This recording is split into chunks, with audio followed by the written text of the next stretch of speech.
Hey guys, what's going on? John here from What's Spinning here tonight to chat about this new Open Mike Eagle album, Anime Trauma Divorce. Open Mike Eagle, Chicago-based MC, who in his early days, his mixtape days, the Thirsty Fish, Swim Team days, it was neither hit or miss to me. But it was around the time that Mike started putting out projects like Unapologetic Art Raps that hell yes, I got into a lot of his stuff. This was an insanely creative, hilarious, thought-provoking, eclectic, and eccentric album all thrown together by Open Mike Eagle's incredibly smooth, very distinct vocals. Now, I know that his follow-up, Rappers Will Die of Natural Causes, a lot of people love that album. It's a real cult favorite, but for me, I wasn't really into the production on this album, but that's just me. However, outside of that, since then, Open Mike Eagle has been one of the more consistent, fascinating, and just genuinely entertaining faces in modern hip-hop. Dark comedy was genuinely funny at times, quirky, wonderfully written, and just full of really introspective thoughts. And 2017's Brick Body Kid Still Daydream was honestly one of Mike's most well thought out and best produced works to date. And for the most part, these singles that he's been putting out leading up to this album have been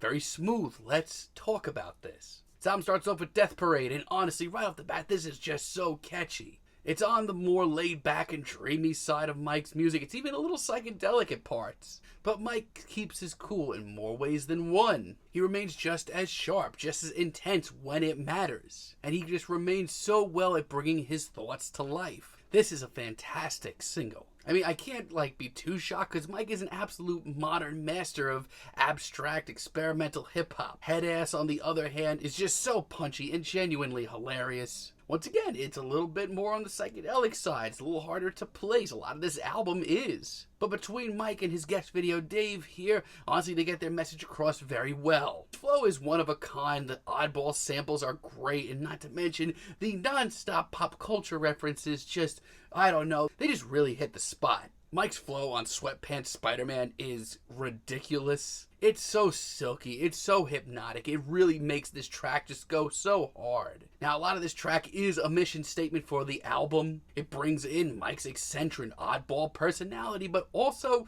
brings in the more conscious side of his music as well. It's so good, not to mention, I just love how aggressive and wild he gets towards the finale here. And honestly, I think this album really needed a track like Bucciarati. Carrie Fow's sung hook here just gives this track just a little bit more of a mainstream appeal. I feel like if you're not into Mike's music or not into abstract hip-hop, this might be a nice track to start with.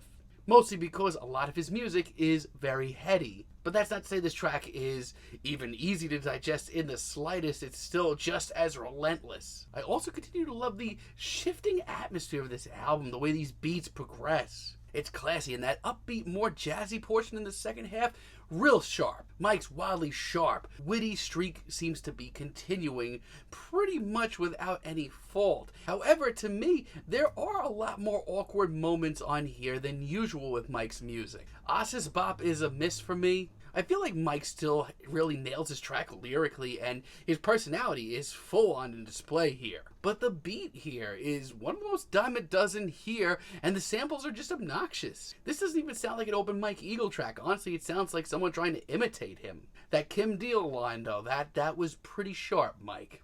Everything Ends Last Year is also kind of a letdown for me, and it's tough because lyrically, this is genius and one of the best moments here. It's just so visual, so personal, a lot to take in. But instrumentally, this track is a slog, and Mike's performance is not up to snuff. WTF is Self-Care is, I don't know, it's hit and miss once again. The message behind this track is just fine. I mean, as far as that goes, Mike is as sharp as a tack. But for me, I feel like Mike's made a lot bigger statements in the past, making it sound a lot better as well. Certainly much more than this. I'm a Joe Star, also a little average. Lyric-wise, performance-wise, this is right in the right direction for Mike. All the anime references, the pop culture references, all that is right at home for Mike. But here, a lot of the production doesn't click with me. The hazy, dreamy vibes of this album sound great from a distance, but when you really dig in, there's some really awkward stuff going on here.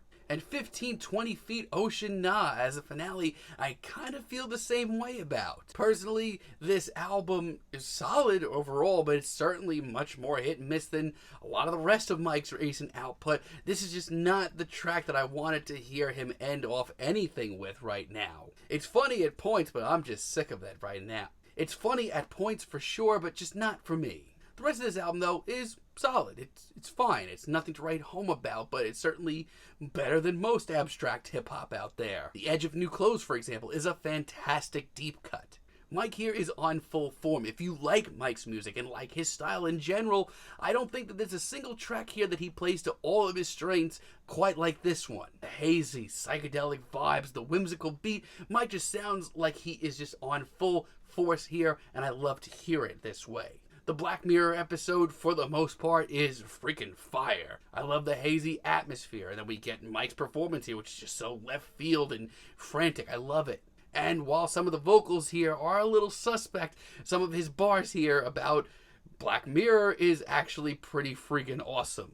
And Airplane Boneyard, as a late album treat, is just that. It is so slick. It's got a great groove to it. There's no real other way that I can describe this track as Mike just sounding so freaking cool. There are moments here where you're listening to his non-stop lyrical barrage, and it's actually like staggering just how much content he has, so much material he has. And between the hazy psychedelic vibes and his laid-back performance here for a few short minutes, he is 100% onto something. So overall, this is a tough one to rate, for me at least. I mean, from a distance, the hazy psychedelic vibes of this album are to die for. A lot of cool ideas going on here.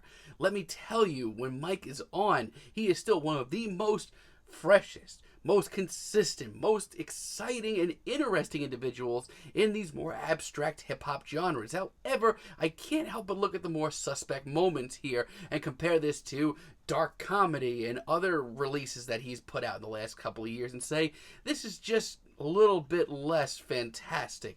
It's still very decent. I'm feeling like a light 7 on this thing. But let me know what you guys think down below. If you like the video, be sure to give us a like, give us a subscribe, and let me know down below what you would like for me to chat about in the future. And until next time, have a great day, guys.